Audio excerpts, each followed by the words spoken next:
April 2ஆம் தேதி உலக ஆட்டிசம் விழிப்புணர்வு நாள். இந்த நாள்ல ஆட்டிசத்தை பத்தி பேச வேண்டியது பெரிய கடமையா இருக்குது. ஏன் தெரியுமா? ஒவ்வொரு 100 குழந்தையிலும் ஒரு குழந்தைக்கு ஆட்டிசம் இருக்குது.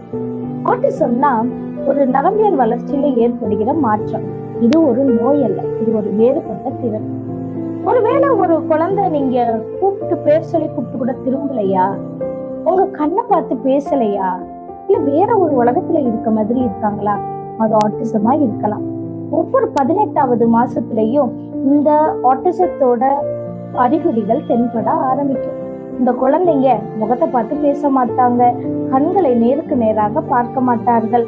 அதே போல பேர் சொல்லி கூப்பிட்டா கூட திரும்ப மாட்டாங்க. ரொம்ப நேரம் தனிமையிலேயே இருக்க விரும்புவாங்க.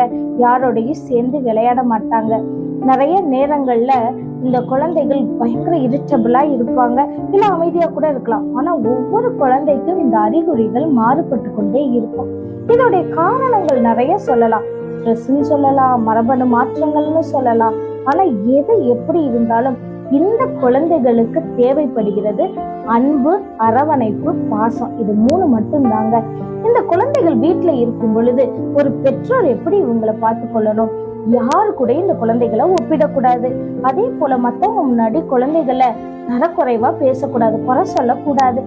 இது மட்டும் செஞ்சோம்னாலே போதும். அதே போல அவர்களுக்கு கிடைக்க வேண்டிய கரெக்டான ட்ரீட்மெண்ட்டை சரியான நேரத்துல கொடுத்தா இந்த குழந்தைகள் பெரிய அளவுல சாதிப்பாங்க. இந்த குழந்தைகளை வெறும் குடும்பம் மட்டும் பார்த்துக்கிட்டா போதுமா?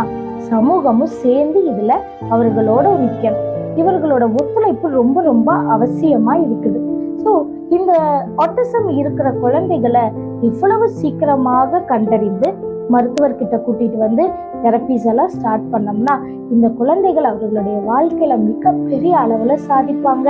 பெற்றோர்களுக்கு தேவை அன்பு, அரவணைப்பு, பொறுமை. அதே போல சமூகம் இவர்களை அன்போட அப்படியே ஏற்றுக்கொள்ள